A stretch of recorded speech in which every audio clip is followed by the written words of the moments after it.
বাংলাদেশের বাইরে পৃথিবীর বিভিন্ন প্রান্তে যেখান থেকে চ্যানেলে দেখছেন আপনাদের সকলকে সাদর আমন্ত্রণ তৃতীয় মাত্রা দেখবার জন্য। প্রিয় দর্শক, পরিস্থিতির কোনো বদল হচ্ছে না, যদিও প্রতিদিনই নিত্য নতুন মাত্রা যুক্ত হচ্ছে, অর্থাৎ যে অস্বস্তিকর অসহনীয় একটা দুঃসহ অবস্থার মধ্য দিয়ে যাচ্ছে। যদিও এটি নিয়েও এক ধরনের বিতর্ক আমাদের দেশে বা রাজনীতিতে রয়েছে যে পরিস্থিতিটা আসলে এত খারাপ কিনা। দেশের সর্বশেষ রাজনৈতিক পরিস্থিতি এবং তার সঙ্গে সংশ্লিষ্ট বিষয়দের নিয়ে কথা বলবার জন্য আমার আজকের অতিথি বায়ে বসা আছেন দৈনিক আমাদের অর্থনীতি সম্পাদক নাইমুল ইসলাম খান, তারপরে রয়েছেন বাংলাদেশ আওয়ামী লীগ দলীয় সাবেক সংসদ সদস্য মোহাম্মদ গোলাম মাওলা রনি, আমার ডানে রয়েছেন দিনকালের সম্পাদক ডক্টর রেজওয়ান সিদ্দিকী, এবং তারপরে রয়েছেন Bangladesh knitwear manufacturers and exporters association BKME এর ভারপ্রাপ্ত সভাপতি AH আসলাম সানি। স্বাগত আপনাদের চারজনকে স্টুডিওতে। যে প্রসঙ্গটিতে আলোচনাটি শুরু করতে চাই যে বেগম খালেদা জিয়ার গ্রেপ্তার কেন্দ্রিক আলোচনা বেশ কয়েকদিন ধরেই চলছে এবং গতকাল তার আদালতে হাজির হওয়ার কথা ছিল, তিনি আদালতে যাননি এবং আদালত গ্রেপ্তারি পরোয়ানাটা বহাল রেখেছে এবং তার আইনজীবীদের যে আবেদন সেটি নথিভুক্ত করেছে। অন্যদিকে তারেক রহমানের পক্ষ হয়ে হাজিরা দেবার জন্য তার একজন আইনজীবীকে নির্ধারণ করে দেওয়া হচ্ছে। সব মিলিয়ে বেগম জিয়ার গ্রেপ্তারকে কেন্দ্র করে যে আলোচনাটা গত কদিন ধরে হচ্ছে এবং তার এই গ্রেপ্তার কি এই আন্দোলন সংগ্রাম বা কারো কারো ভাষায় নাশকতা সহিংসতা এটির মাত্রা বাড়িয়ে তুলবে, না রাজনীতিতে কোনো ইতিবাচক পরিবর্তন আনতে, ইতিবাচক মানে স্বস্তিদায়ক কোনো পরিবর্তন আনতে সহায়তা করবে? গোলাম মাওলা রনি যদি শুরু করেন এবং প্রত্যেকের যদি শুরুতে 3 মিনিট সময়। না, ধন্যবাদ। আমার কাছে যেটা মনে হলো যে বেগম জিয়াকে আমি যতদিন যাবৎ চিনি তাতে আমার বারবার মনে হয়েছে যে উনি যখন একটা সিদ্ধান্ত নেন সেই সিদ্ধান্ত থেকে সাধারণত উনি সরে যান না।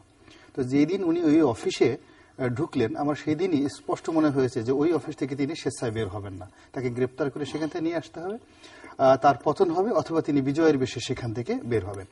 সরকারের পক্ষ থেকে এই বেগম জিয়ার এই নীতি এবং নৈতিকতা এবং তাকে যে মার্ক আপ করার যে বিষয়টি সেটি যদি সুন্দরভাবে বুঝতে পারত তাহলে হয়তো সরকারের যারা কর্তা ব্যক্তি আছে তারা সিদ্ধান্ত নিতে আরো বেশি গ্রহণযোগ্য ভূমিকা পালন করতে পারত। বেগম জিয়ার গ্রেপ্তার এবং পরবর্তীতে সরকার ওই গুলশান অফিস নিয়ে যে সমস্ত কর্মকাণ্ড করেছে আমার বারবার মনে হচ্ছে যে সরকারের কর্তা ব্যক্তিরা সিদ্ধান্তহীনতায় ভুগেছে এবং তারা ওই টোটাল বিষয়টিকে একটা তুচ্ছ বিষয় হিসেবে গ্রহণ করেছে। দেখা গেল যে কখনো বললো যে অফিসের সামনে প্রচুর পুলিশ সমাগম করলো, কখনো বালির ট্রাক এনে দিল, কখনো বললো যে খাবার ভিতরে দেয়া যাবে না, কখনো বললো আত্মীয় স্বজন ভিতরে ঢুকতে দেওয়া যাবে না, আবার কখনো বললো সবাইকে ঢুকতে দেওয়া যাবে, কখন বললো যে তাকে বন্দি করা হবে, আবার কখনো বললো না তিনি খালি আছেন, তিনি ওখানে থাকেন কেন। এই যে বেগম জিয়াকে কেন্দ্র করে সরকারের যে এক এক সময় এক এক কথাবার্তা, এতে কিন্তু মূলত সরকারের পক্ষ থেকে অস্থিরতা এবং সিদ্ধান্তহীনতা প্রমাণ করছে।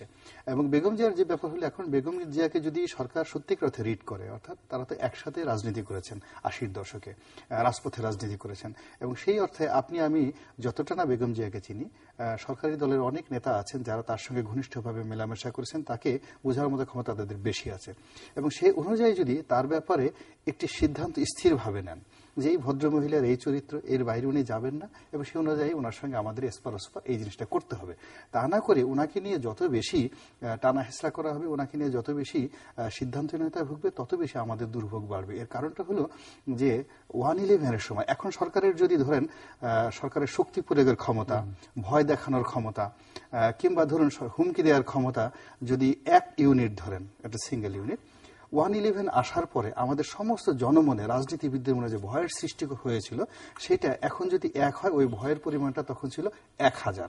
সেই 1000 গুণ ভয় দেখিয়ে কিন্তু বেগম জিয়াকে তখন দেশের বাইরে নেওয়া যায় নাই, বেগম জিয়াকে কখনো তার সিদ্ধান্ত পরিবর্তন করানো যায় নাই। ফলে সে তার অবস্থানে ঠিক ছিল এবং সে এই 1/11-এর যারা কর্তা ব্যক্তি ছিল তাদেরকে কিন্তু বেগম জিয়ার কাছে অবনত হতে হয়েছিল। ফলে এখনকার যে জায়গাটা আছে তাকে, অর্থাৎ ওনাকে যদি সরকার যদি মনে করে আমরা বেগম জিয়াকে পরাজিত করব, তাহলে সরকারকে ভিন্ন পন্থা নিতে হবে।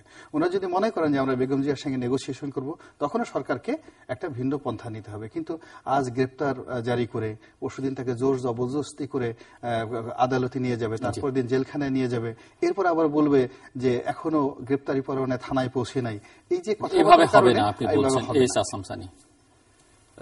জিল্লু ভাই, সাবজেক্টটা আমার জন্য খুব বিব্রতকর, কারণ আমি তো রাজনীতির মানুষ না। বাট আপনারা এখন তো এমন একটা অবস্থায় আছেন যে আপনারা আদালতে যাচ্ছেন, রাজপথে আছেন, মূলত সব জায়গায় এখন আপনারা আছেন। সো মনে হচ্ছে যে আপনাদের কনসার্নটা অনেক বেশি। সো এটি তো আপনারা যা চাইছেন তার সঙ্গে এটি ওতপ্রোতভাবে সম্পর্কিত। রাজপথে আছি, যে রাজপথে যাওয়া সঙ্গত, মানে আদালতে এমন ভাবে গেছেন যে 43টি সম্ভবত রাজনৈতিক দলকে আদালত রুল ইস্যু করতে বাধ্য হয়েছে, সরকার সহ 43টি রাজনৈতিক দলকে। এটি অতীতে কখনো হয়েছে বলে আমার জানা নেই। আদালতে যাওয়ার আসলে আমরা রাজপথে গেছি, আমরা সবাইকে স্মারকলিপি দিয়েছি যে আমরা আসলে বাংলাদেশ তো একটা বিশাল নতুন একটা দুর্বিষয়ের মধ্যে আমরা আছি। কেমন একটা প্রেক্ষাপটে প্রধানমন্ত্রী বেগম জিয়া দুজনকে মিটও করেছেন। জি জি, আমরা মিট করার সুযোগ পাইনি, অবশ্য আমরা বেগম জিয়ার সাথে দেখা করার সুযোগ পাইনি। আমরা ওনার প্রতিনিধির সাথে কথা বলেছি, দেখা করেছি। এখন প্রশ্ন হলো আজকে যে পজিশন, এই পজিশনে কথা বলা তো মুশকিল। আপনি যদি দেশের স্বার্থে কথা বলেন, কারো পক্ষে না পক্ষে যাবে। আমরা যারা ব্যবসা করি তাদের জন্য খুব ডিফিকাল্ট কাউকে চিহ্নিত করা। আর আমাদের দেশে তো জানেনই একটা রাজনীতিতে একটা হিংসা প্রতিহিংসার একটা ব্যাপার আমাদের চলে আসে। আমি যেটা বলতে চাই যে বর্তমান যে প্রেক্ষাপট এখন তৈরি করেছে, এই প্রেক্ষাপটটা আসলে তৈরি করেছেন যে রাজনৈতিক যে আন্দোলনের সূচনা হয়েছে, যে আন্দোলনের নামে যা হচ্ছে, তা কিন্তু আমাদের দেশের টোটাল রাজনৈতিক যে এতদিন ধরে রাজনীতির যে কালচার আমরা দেখে আসছি, হ্যাঁ সন্ত্রাস কিছু হয়েছে রাজনীতির আন্দোলনের ফাঁকে ফাঁকে হয়েছে। এখানে জনসম্পৃক্ততা ছিল, এখানে ছাত্র রাজনীতি ছিল, মানুষ ছিল, জনগণ ছিল। আজকাল হচ্ছে টোটালি আউট অফ দ্য, মানে কোন মানুষ রাজনীতির এবং নেতা কর্মীরাও সবাই যার যার একটা সুবিধাজনক অবস্থানে আছে, তারা বিশ্রামে আছেন, তারা শুধু নিরীহ মানুষকে হত্যা করছে। এটা কারণটা হলো, হত্যা করার কারণ এটা আরো একটু বেশি ডিজিটাল যুক্ত, এখন আরেকটু বেশি আন্দোলনটা একটু ডিজিটালের মতো করছে। যেমন মনে করেন এখন তারা মনে করছে যে আমরা আন্দোলন করে মিছিল মিটিং করে এত শক্তি সমর্থন নষ্ট না করে আমরা মানুষকে ভয় দেখানো, যে মানুষকে জিম্মি করে ভয় দেখায়। আজকে যদি প্রতিদিন অ্যাভারেজ না কোথাও না কোথাও মানুষকে হত্যা করা হচ্ছে, কোথাও কোথাও সম্পদের ক্ষতি করা হচ্ছে, কোথাও কোথাও বোমা ফাটানো হচ্ছে, মানে কি যাতে মানুষ ভয় পেয়ে ঘরে বসে থাকে, যাতে মানুষ অর্থনৈতিক কর্মকাণ্ডে যুক্ত না হয়, যাতে মানুষ ঘর থেকে বাইরে না হয়, এবং তাদের অবরোধ এবং হরতাল যাই বলেন তা যাতে সফল হয়। এটাই তো কারণ হইতে পারে। আজকে যে বেগম জিয়ার কথা বলছেন যে উনি যা, আসলে সরকার আমার মনে হয় এখানে একটা, আপনার রনি ভাই বলেছেন যে সরকারের সিদ্ধান্তহীনতা। এখন সরকারের এখনো সিদ্ধান্ত নেওয়ার একটা বিষয় বিরাট কঠিন আমি মনে করি। কারণ বেগম জিয়া যে পর্যায়ে এখন আছেন, আন্দোলন কতটুকু সফল হয়েছে, আন্দোলন কতটুকু হচ্ছে, এটা কিন্তু দেশ বিদেশে আজকে যারা আসছে সবাই বলছে আগে সন্ত্রাস থামান। সন্ত্রাস থামানোটা কিন্তু প্রথমেই বলা হচ্ছে যে আন্দোলন ডাক দিয়েছে তাকেই বলা হচ্ছে যে সন্ত্রাস আগে থাকান। তারপরে দেখেন এখন সরকার কি চাবে যে ওনাকে অ্যারেস্ট করে আন্দোলন যে সন্ত্রাসী আন্দোলন হিসেবে সরকার যেটা প্রেসক্রিপশন করছে, যে আজকে সন্ত্রাস হচ্ছে, মানুষ মারা হচ্ছে, এটাকে ওনাকে রাজনৈতিক বন্দী করে এটাকে আবার উনি সিম্পিতি পেয়ে যাবে, উনি একটা বিশাল সিম্পিতি পেয়ে যাবে, যেটা অন্য প্রান্তে চলে যাবে, অন্য একটা কৌশলে চলে যাবে। আসলে যে সন্ত্রাসটা হচ্ছিল, যে উনি দোষী সাব্যস্ত করছেন সরকারি দল, সেই দোষ থেকে হয়তো উনি নিষ্কৃতি পাবেন। নামির ইসলাম খান, এই মুহূর্তে মানে বিএনপির যে আন্দোলনের কর্মসূচি চলছে বা 20 দলের আন্দোলনের কর্মসূচি, প্রথমত আমার মনে হয় না যে এইবারের আন্দোলনের কর্মসূচিটা 111-এর সময় দেখবেন সরকার বিরোধী, মানে 111-এর সরকারের বিরোধী যে আন্দোলনটার একটা নিয়ামক ভূমিকা ছিল দুইটা দলেরই। বিদেশে যারা সমর্থক তারা বেশ শক্তিশালী একটা ভূমিকা রেখেছিল। Very interesting. ওই খালেদা জিয়াও টেলিফোনে বক্তৃতা দিচ্ছেন, হ্যাঁ কথা বলছেন, অসাধারণ একটা অভিজ্ঞতা। অসাধারণ বলতে যে নতুন মাত্রার একটা অভিজ্ঞতা। এবারের 20 দলের কর্মসূচিটার মধ্যে আমার একটা ধারণা হয়েছে এই আন্দোলনের কর্মসূচিটা বাংলাদেশ থেকে পরিচালিত হয় না। এটা পৃথিবীর বিভিন্ন দেশে যেখানে এই দলগুলোর সমর্থকরা আছে তারা অর্গানাইজ করে। এগুলির কারণও আছে এই আন্দোলনটা। এবং আমি রনির সাথে একটা জায়গাতে একমত যে এইবার এই আন্দোলন থেকে কোনো একটা রেজাল্ট, এটা নিজেদের পরাজয়ও হতে পারে, এটা রেজাল্টের দিকে নেওয়ার চেষ্টা করবে আন্দোলনকারীরা।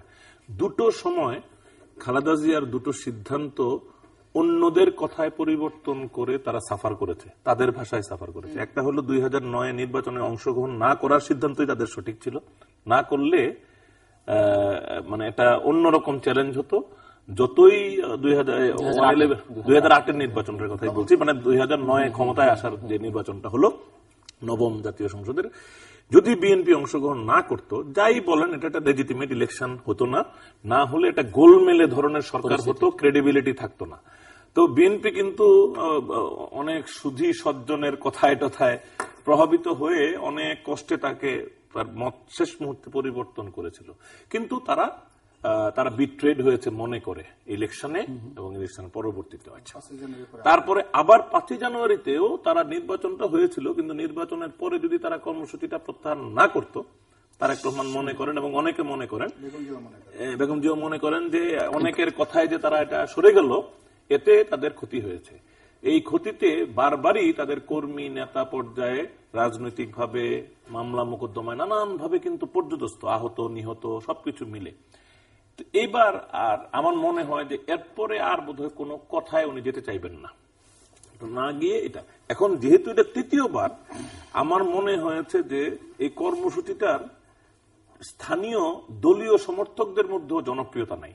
বিএনপি একটা ব্যাপক জনসমর্থন ধন্য দল, তার ব্যাপক জনসমর্থন, ভোটার তার কোনো সমস্যা না, তার যে দাবিটা, এই দাবিটারও একটা ব্যাপক গ্রহণযোগ্যতা আছে, কিন্তু তার কর্মসূচিটার কিন্তু বাস্তবায়নযোগ্য জনপ্রিয়তা নাই। অবশ্যই না, এটা একটা দেখতে এই কর্মসূচিটার কৌশলটার গ্রেফতারের তারপরে নাই, নার ফলে তারা বেপরোয়া হয়ে যাচ্ছে। আর গ্রেফতারের বিষয়টাতে আমি এখন শুধু এটুকু বলতে চাই যে গ্রেফতার সম্ভবত এত তাড়াতাড়ি অনন্য পায় না হয়ে খালেদা জিয়াকে করবেন না। না করার কারণ হলো, যেহেতু আন্দোলনটা বিদেশ থেকে পরিচালিত হচ্ছে, আপনি যদি স্থানীয় নেতাদেরকে যতই ধরেন আর রিমান্ডে নেন, তাদেরকে যতই পিটান, তাদের ভেতর থেকে কিছু বেরোবে না, কারণ আসলেই তো জানে না, তারা জানলে না তাদেরকে পিটাইলে বাইর হবে যে কি। এই জন্য আমার মনে হয় কাজও হচ্ছে কম, অ্যারেস্ট করা যাচ্ছে কিন্তু কাজ হচ্ছে না, এবং এটা তারা ধারণা করতে দেখে এই কৌশলটাই ডিফারেন্ট নিয়েছে। আমি বলছি যে বাইরের থেকে করা হচ্ছে বলছেন, তো বাইরের থেকে এই রাজনৈতিক তৃণমূলের নেতাকর্মী সারা দেশে তো ঘটনা ঘটছে, তো এটি কিভাবে হচ্ছে বলে মনে করছেন? আমি এক্স্যাক্টলি বলতে পারবো না কিভাবে হয়, আমি এক্স্যাক্টলি বলতে পারবো না, কিন্তু আমি ধারণা করতে পারি কিভাবে হয়। যে বাইরে থেকে ধরেন বাংলাদেশের থেকে বিএনপির সমর্থক একজন আজকে 14 গ্রামে তার নিজস্ব লোকটাকে বলতেছে আজকে এই অ্যাকশনটা করবি, আরেকজন হয়তো মানে আমি জানি না রংপুরের এক লোক মানে ইয়ে থেকে হয়তো কোরিয়া থেকে কিংবা সৌদি আরব থেকে বা দুবাই থেকে তার এলাকার একটা লোককে টাকা পাঠাচ্ছে, তুই এটা তুই আবার চলে যাবি ইন্ডিয়া, 2 মাস ইন্ডিয়া থেকে আয়, তোর 20,000 টাকা আছে ওইখানে। কথার কথা, এটা আমি কল্পনা করে বলতেছি, কিন্তু আমার মনে হয় না। আমি একটা ছোট্ট কথা শেষ করি, পুলিশের আপনি দেখবেন এখানে একটা চেষ্টা চলতেছে যে খালেদা জিয়াকে হুকুমের আসামি করা। যদি এইভাবে চলতে থাকে, খালেদা জিয়াকে যদি আপনি গ্রেফতার করে ফেলেন এবং কর্মসূচি যদি বিদেশ থেকে পরিচালিত হয়, খালেদা জিয়ার গ্রেফতারে এটাকে আরো অ্যাগ্রাভেট করা ছাড়া এটা ইমপ্রুভ করার চান্সেস কম। মানে এটা যদি গ্রাজুয়ালি ডাই ডাউনও করে আরো বেশ কিছুদিন সময় পাবে, মানে গ্রেফতারটা তো আরেক ধরনের ইয়ে দিবে, এটাতে একটা ইম্পেটাস দিবে, আরেকটু তাদেরকে তাদের ভাষায় উৎসাহ যোগাবে। সো এটা করবেন, এটা করে এটাকে দীর্ঘায়িত করতে চাইবে না সরকার। আরো একটা কারণ আছে, এখন খালেদা জিয়াকে বাইরে রাখলে আপনি অন্তত মামলা দিতে পারতেছেন তাকে হুকুমের আসামি করে, কিন্তু যেই মুহূর্তে আপনি তাকে অ্যারেস্ট করে ফেলবেন, এর পরবর্তী কোন ঘটনার জন্য আর খালেদা জিয়াকে কিছু বলা যাবে না। কেন বলা যাবে না? কারণ শি ওয়াজ ইন কাস্টডি। তো আর লাস্ট কথাটা হলো, it will create an example and precedence, যে একটা দলের নেত্রীকে, এই পর্যায়ের নেত্রীকে গণতান্ত্রিক শাসনামলে অ্যারেস্ট করা যায়।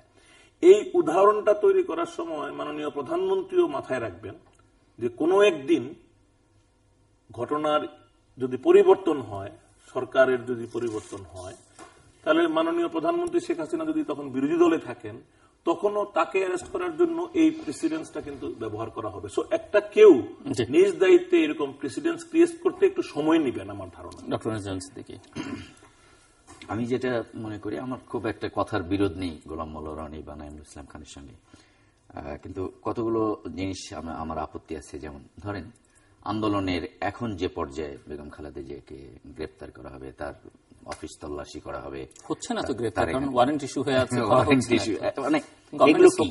এগুলো সবটাই হলো। তাহলে কি ভয় দেখাচ্ছে? এটা কি উনি কি শিশু যে তাকে এইভাবে ভয় দেখানো যায় যে আপনাকে কিন্তু অ্যারেস্ট করে ফেললাম, আপনাকে কিন্তু এই করলাম, আপনাকে কিন্তু ওই করলাম? ভাই, যদি অ্যারেস্ট করেন করে ফেলেন, আর যদি সে মুরাদ না থাকে তাহলে অ্যারেস্ট করা এই সমস্ত ওয়ারেন্ট এ সমস্ত করার কোনো দরকার নেই। যেটা অ্যারেস্ট করলে যে পরিণতিটা হবে, যেটা নাঈমুল ইসলাম খান বলার চেষ্টা করেছেন, যে পরিণতিটা যেটা হবে, এটা খুব সহজ নয়। আমাদের এই কথা মানতেই হবে যে আওয়ামী লীগের যে জনসমর্থন এবং বিএনপির যে জনসমর্থন তা খুব কাছাকাছি। এবং তাতে খুব বড় ধরনের কোনো ইরোশন বিএনপির ক্ষেত্রে হয়েছে তা না। বিএনপির উপর যেটা হয়েছে বা দলীয় জোটের উপর যেটা হয়েছে সেটা হলো অস্বাভাবিক মাত্রায় নির্যাতন হয়েছে। এর কোনো পর্যায়ের নেতা আজ বাইরে নেই, উপজেলা পর্যায়ের নেতারা বাইরে নেই, স্থানীয় সরকারে এদের যারা ইলেক্টেড হয়েছিলেন এক এক এক এক করে তাদের সকলকে আউট করে দেওয়া হচ্ছে। অর্থাৎ যে নির্বাচন ধারণার উপরে যে ডেমোক্রেসি প্রতিষ্ঠিত সেই জিনিসটা যেমন 5 জানুয়ারির নির্বাচনে 14 সালে ডিস্ট্রয় করে দেওয়া হয়েছে, যেটুকু আপনার গণতান্ত্রিক ব্যবস্থা স্থানীয় সরকার নির্বাচনের মাধ্যমে তৈরি হয়েছিল সেটুকে ডিস্ট্রয় করে দিয়ে সেখানে অগণতান্ত্রিক বা অনির্বাচিত ব্যক্তিকে বসানোর একটা কৌশল অবলম্বন করছেন। একই সঙ্গে এই দলের উনিও হুকুমের আসামি অলমোস্ট বন্দী, সমস্ত নেতা শীর্ষস্থানীয় নেতা বন্দী, জেলা উপজেলা পর্যায়ে সমস্ত লোক বন্দী, 17,000 না 20,000 বন্দী, আর হলো মামলা আছে প্রায় 2 লক্ষ লোকের বিরুদ্ধে। তাহলে আন্দোলনটা এই মুহূর্তে কে করছে? যেটা নাঈমুল ইসলাম খান বললেন যে বিদেশ থেকে কেউ একটা ফোন করে দিচ্ছে আর আন্দোলন হচ্ছে, আমি কিন্তু তা মনে করি না। আন্দোলন করছে এই পর্যায়ে বিএনপির ডেসপারেট লোকেরা বা 20 দলীয় জোটের ডেসপারেট লোকেরা, যারা ধরে নিচ্ছে যে এখন যদি আমরা এই আন্দোলন থেকে সরে যাই তাহলে আমাদের যেটুকু অস্তিত্ব আছে সেই অস্তিত্ব পেরিশ হয়ে যাবে, একদম নিশ্চিহ্ন করে দেবে আমাদেরকে এই সুযোগে। সুতরাং আমার ঘরে ফেরার কোনো পথ নাই। সেই কারণে সরকারের চিন্তা করতে হচ্ছে যে আসলে তার কি করা উচিত, তাকে অ্যারেস্ট করে জেলখানায় নেওয়া উচিত। মাঝে মধ্যে কাগজে নিউজ বের হতে দেখলাম যে কাশিমপুরের মহিলা ওয়ার্ড খুব ধোয়া মোছা করে রংচং করে রাখা হয়েছে ওনাকে নিয়ে যাওয়ার জন্য, এইসব কথাবার্তা প্রচার করা হচ্ছে। এবং যেটা ইনকনসিস্টেন্ট, যেটা গোলাম মোল্লা রনি প্রথমেই শুরু করেছিলেন, যে সরকারের কিন্তু কোনো কনসিস্টেন্ট বক্তব্য নাই। এই মন্ত্রী যদি একটা বলে ওই মন্ত্রী আরেকটা বলে, প্রধানমন্ত্রী আরেকটা বলেন, সে আরেকজন আরেকটা বলে, যার যা খুশি। অর্থাৎ গ্রেপ্তার যে উনি হচ্ছেন বা গ্রেপ্তার যে তাকে করা হবে এরকম কোনো নির্দিষ্ট পথ নেই। আর গ্রেপ্তার হলে এর পরিণতি বর্তমান অবস্থার চাইতে শত সহস্র গুণ ভয়াবহ হবে এবং প্রকৃতপক্ষে যে সন্ত্রাস যেটাকে আমরা বলি সে আন্দোলন শুরু হতে বাধ্য হবে, যা গৃহযুদ্ধে পরিণত হতে বাধ্য। এটা আমি যা পৃথিবীর গৃহযুদ্ধের ইতিহাস পর্যালোচনা করলে আপনি দেখবেন এভাবেই হয়েছে। পৃথিবীর একটা জিনিস চিন্তা করেন যে পৃথিবীর সবচাইতে খারাপ গণতন্ত্রের দেশ হলো 14টার মধ্যে বাংলাদেশ 14 নম্বর, তার 13টাই গৃহযুদ্ধ চলে বাংলাদেশের নিচে যেগুলো আছে। তো 14 নম্বরে শুরু হয়ে যাবে যদি আপনি অপরিণামদর্শী কোনো সিদ্ধান্ত গ্রহণ করেন। সুতরাং সেটা হতে বাধ্য, কোনো উপায় নেই। মিস্টার আসলাম সানি আসলে বাংলাদেশের শুনলেন, এবং সেখানে আমি একটু শুনতে চাইবো যে আপনারা যে ব্যবসায়ীরা বা রাস্তায় নামছেন বা আদালতের শরণাপন্ন হলেন সেখান থেকে কি বেরিয়ে আসলো, মানে কোনো কিছু আশ্বাস পাওয়া যাচ্ছে কিনা বা আশ্বস্ত হওয়ার মতো কোনো? আসলে বাংলাদেশের রাজনীতি আমরা যে প্রতিহিংসা এবং প্রতিহিংসার রাজনীতি দেখছি, এটাতে কোন সময় কোন আন্দোলন বিরোধী থাকে তার পুলিশের নির্যাতনের বাইরে কখনো ছিল না কেউ। এটা যদি আপনি যদি মাপের যন্ত্র দিয়ে মাপেন, কোন সময় কিন্তু কোন গণতান্ত্রিক আন্দোলন পুলিশ কাউকে আদর করে কথা বলে না। আমরা দেখছি এর আগেও স্বরাষ্ট্রমন্ত্রীর মতো লোক, জাতীয় পর্যায়ের লোকরাও দেখছি রাস্তায় করতে। আমরা দেখছি, মনে করেন আজকে যদি আপনি অনেকে প্রশ্ন থাকে আমরা কি গণতান্ত্রিক আন্দোলন কিনা, এটা তো গণতান্ত্রিক আন্দোলন না। আপনি যদি মনে করেন যে উনি যে বললেন যে আমাদের আন্দোলন হচ্ছে, কি আন্দোলন হচ্ছে? এটা তো এই পর্যন্ত 2 মাসের মতো সময়ে সাধারণ মানুষকে পুড়ে মারা হচ্ছে। এখানে আমি কি দেখছি যে এখানে বিএনপির এত লোক জনসমর্থন আছে, 10,000 20,000 লোক যদি কোনো মিছিল করে, এখন একটা থানাতে 30-35 জন পুলিশ থাকে, একটা ডিস্ট্রিক্টে 140 জন পুলিশ থাকে, তার পক্ষে সম্ভব না এটা কন্ট্রোল করা, জনসম্পৃক্ততা যেখানে আছে। আর বাংলাদেশের কোনো আন্দোলনই, গণতান্ত্রিক আন্দোলনই পুলিশ কারোর সাথে ভালো ব্যবহার করে না। এটা কিন্তু অতীতে সব জায়গায় আমরা দেখেছি, 2001-এর ইলেকশনের পরে দেখেছি, সব জায়গায় দেখেছি। এটার একটা দেখা গেছে মাত্রাটা বিভিন্ন পর্যায়ে পরিবর্তন হয়েছে, এক একজন এক একভাবে হিংসাত্মক রাজনীতি যেহেতু একজনে এক একভাবে প্রয়োগ করছে। আর আমরা যারা ব্যবসা করি, দেখেন আমাদের ব্যবসা, আমরা তো আমাদের ব্যবসার কথা বলি, গার্মেন্টস ব্যবসা, আমাদের ব্যবসাটা খুব স্পর্শকাতর। আমাদের ব্যবসাটা made in Bangladesh. Made in বাংলাদেশটা আমরা কিন্তু একদম হেরে দেব। আমরা একদম, আমাদের বিরুদ্ধে অনেক ক্যাম্পিং হয়েছে দেশ এবং বাইরে। রানা প্লাজার পরে আপনারা সবাই জানেন আমরা কিভাবে সাফার করেছি, রক্তমাখা শার্ট নিয়ে সমস্ত পৃথিবীতে আমাদের বিরুদ্ধে ক্যাম্পেইন হয়েছে। আজকে যা হচ্ছে, আজকে দেখেন গুলশানের মতো জায়গায়, ওয়েস্টার্নের মতো জায়গায় বোম ফাটানো হচ্ছে। এটা সিগন্যালটা কি দিচ্ছে? সিগন্যালটা দিচ্ছে যে তোমরা এই দেশে আসো না, এই দেশকে একটা অস্থিতিশীল করো। আমরা যারা ব্যবসা করছি আমাদের একটা কমিটমেন্ট আছে, আপনার দীর্ঘ মেয়াদী একটা লোক নিয়ে আছে, আমাদের একটা কমিটমেন্ট আছে। এই যে 2 মাস আমরা কিছু করতে পারলাম না, 2 মাস যারা ব্যাংক ইন্টারেস্ট কিন্তু আমার বন্ধ নেই, আমরা কুটে গেছি। এই জন্য আমরা কিন্তু প্রথম রাস্তা নেমেছি, আমরা তাদের কাছে দাবি জানাইছি যে আমরা যে হিংসাত্মক কর্মসূচি আছে, রাজনৈতিক আন্দোলন করেন, এটা হইতেই পারে রাজনৈতিক আন্দোলন, কিন্তু রাজনৈতিক আন্দোলনের নামে বাংলাদেশকে একটা বাংলাদেশ একটা সন্ত্রাসী জনপদ এই হিসাবে সমস্ত পৃথিবীতে চিহ্নিত করছেন, এটা থেকে বিরত রাখুন। এই জন্য কি হচ্ছে, আমাদের যে ব্যবসা বাণিজ্য, মাননীয় প্রধানমন্ত্রীর কাছে বলেন যে তাদেরকে আন্দোলন করতে দেন, আমরা কিন্তু সুযোগ দেন, আমরা কিন্তু এটা করুক, তারা জনসভা করুক। আমরা কিন্তু এটা বলি যে গণতান্ত্রিক আন্দোলন তো মানুষের কথা বলার স্বাধীনতা, মানুষের তার সমস্ত কিছু স্বাধীনতা তাকে দিতেই হবে, এটা কিন্তু আমরা বলি। আমরা কিন্তু এটির পক্ষে আমরা একমত আপনার সাথে। আমরা কি করলাম, আমরা কুটে গেলাম, তারপর আমরা যখন অনশন করলাম, আমাদের কথা তো আমাদের সাথে কেউ দেখাই করে না, নোটিশই নেই। মানে এই দেশের ব্যবসায়ীরা যারা আছে তারা তো মনেই করে না, যারা রাজনীতি করে, যে আমাদের কোনো ভূমিকা আছে বা আর আমাদের দেশ, আমাদের দোষ আছে বিভিন্ন কারণে, আমরাও বিভিন্ন ভাবে বিভক্ত, আমাদের স্বার্থের চেয়ে এখানে আমাদের দেশে আরেকটা জিনিস চর্চা, যে নাইম ভাই একটু আগে আমার আলোচনা করলো, যে আমরা নর্মাল ব্যবসা থেকে ফেসিলিটাইজ ব্যবসাটা বেশি গুরুত্ব দেই, যে একটা সরকারের সাথে যদি আমার সম্পৃক্ততা থাকে, আমি কষ্ট করে 1000 কোটি টাকার মালিক তো হতে পারবো না, সরকারের সম্পৃক্ততা থাকলে আমি এই বেনিফিটটা পাই। তাই অনেকেই সত্য কথা আবার আসতে চায় না। আমরা কোর্টের কাছে এটাই গেছি, আমাদের যে অধিকার আছে, আপনার যেমন অধিকার আছে অবরোধ ডাকার, আমার অধিকার আছে, গণতান্ত্রিক অধিকার আছে অবরোধে আমার চলা, আমার পথ বন্ধ করে আমাকে ভয় দেখায় আমার গতি রোধ করে তো আপনি পাওয়া যাবে মনে হচ্ছে। আমরা চেষ্টা করছি ফলাফল পাওয়ার জন্য, এবং আমরা যে ইন্টারেস্ট দিই, এই যে হরতালের সময় যে ইন্টারেস্টটা যাতে আমরা না দিই, অর্থমন্ত্রীর সঙ্গে কথা বললেন আপনারা, না অর্থমন্ত্রীর জন্য আমরা কোর্টকে বলেছি ইন্টারেস্টটা হয় সরকার দিবে, না যে দল আমাদের অবরোধ দেখেছে তাদের দায়িত্ব আমরা নেব না ইন্টারেস্টটা। এবং এই কারণে কোন ব্যবসায়ীদের যদি তার সিআইবি খারাপ হয়, এই সিআইবিটা খারাপ করা যাবে না, এই দায়িত্ব সরকার এবং যারা হরতালটাকে তাদেরকে নিতে হবে। গোলাম মোল্লা রনি, ধন্যবাদ। আমার কাছে যেটা মনে হচ্ছে যে বর্তমানে যেভাবে আন্দোলন চলছে এবং যেভাবে সরকার এই আন্দোলনটাকে হ্যান্ডেল করতে চাচ্ছে, তাতে আগামী দিনগুলোতে আমরা যারা দেশবাসী আছি, আমাদের জীবন দিনকে দিন দুর্বিষহ হয়ে যাবে। এবং সেই দুর্বিষহের মাত্রাটা কি? ধরুন, একটা রাষ্ট্র যদি গঠিত হয়, সে রাষ্ট্রের প্রথম এবং প্রধান শর্ত হলো সে রাষ্ট্রের জনগণ থাকতে হবে। ভূখণ্ড, পতাকা, সংবিধান, বাকি যে বিষয়গুলো সেগুলো অনেক পরে, প্রথমে লাগবে জনগণ। এখন এই জনগণ হিসেবে আমরা যারা এই দেশের 17 কোটি মানুষ আছি, তার মধ্যে ধরুন মন্ত্রী এমপি হয় কতজন মানুষ, 3-4 হাজার মানুষ রাজনৈতিক পদ পদবি চায়, বাকি তো সব আমজনতা। এই আমজনতা কে? আমজনতা কেউ ব্যবসা করছে, কেউ সাংবাদিকতা করছে, কেউ গাড়ি চালাচ্ছে, কেউ মোটে করছে, কেউ সরকারি চাকরি করছে। এর প্রত্যেকটা মানুষের একটা বিশ্বাসের ভিত্তি আছে, তারা এই দেশটাকে ভালোবাসে, নির্ভয়ে দেশে চলতে চায়, কাজকর্ম করতে চায়। ঠিক সেই বিশ্বাসের যে জায়গাটি গত 2 মাসে এখন ভঙ্গুর হয়ে গেছে। এখন রাস্তায় চলতে ভয় পাচ্ছে না এইরকম একজন সিঙ্গেল মানুষ নেই, সেটা সরকারি দলের কর্মকর্তা হোক কিংবা বিরোধী দলের কর্মকর্তা হোক, রাস্তার মোটে হোক, গাড়ির ড্রাইভার হোক কিংবা গাড়ির কর্তা হোক। গাড়িতে বসে প্রত্যেকটা ড্রাইভার চোরের মতো এদিক ওদিক করে তাকে তাকাতে হচ্ছে, কাপুরুষের মতো তাকে এদিক ওদিক তাকাতে হচ্ছে। গাড়িতে বসে প্রত্যেকটা মালিক যারা আছেন, তারা প্রত্যেকটা মুহূর্তে একটা অবশ শিশু যেভাবে ভয় পায় চারিদিকে, ঠিক সেইভাবে ভয়ের দৃষ্টি এসে তাকাচ্ছে। এরকম একটা ভীত সন্ত্রস্ত জাতি যখন একটা নির্দিষ্ট সার্টেন লিমিট পরে, সেটা স্বাধীনতা এবং সার্বভৌমত্বের প্রতি যে শ্রদ্ধা এবং আস্থা, এই জিনিসটা হারিয়ে ফেলে, যেটা রাজনীতিবিদদের জন্য একটা মহা অশনির সংকেত, জনগণের এই বিশ্বাস এবং আস্থার জায়গাটি। 2 নম্বর হলো মানুষের মনোবেদনা। একটা হলো ভয় নয়, আর মনোবেদনা। মনোবেদনা হলো এই দেশে আপনি চিন্তা করুন যে আমি কি আশ্রয় চাইব, কার কাছে চাইব? জ্ঞানীগুণী ব্যক্তিরা যারা আছেন তারা বিভক্ত, কেউ আওয়ামী লীগের জ্ঞানীগুণী, কেউ বিএনপির জ্ঞানীগুণী, এবং কেউ টাকা পয়সার দ্বারা কৃত, কেউ টাকা পয়সার দ্বারা বিকৃত।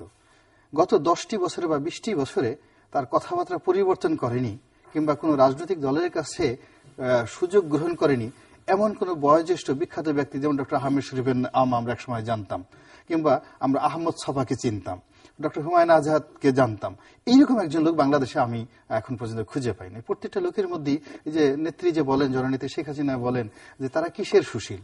ওরা তো কিছুদিন আগে আমার কাছে এসেছিল এটা প্রমোশনের জন্য, কত হাতে পায়ে ধরলো, কত কিছু করলো, আমি দেইনি বা আমি দিয়েছি, এখন তারা আসছে আমাকে বুদ্ধি দেওয়ার জন্য। এই যে কথাটা শুনতে খুব বড্ড বাজে শোনায়, কিন্তু ঘটনাটা হলো আসলে বাস্তব অবস্থা তাই হয়ে গেছে।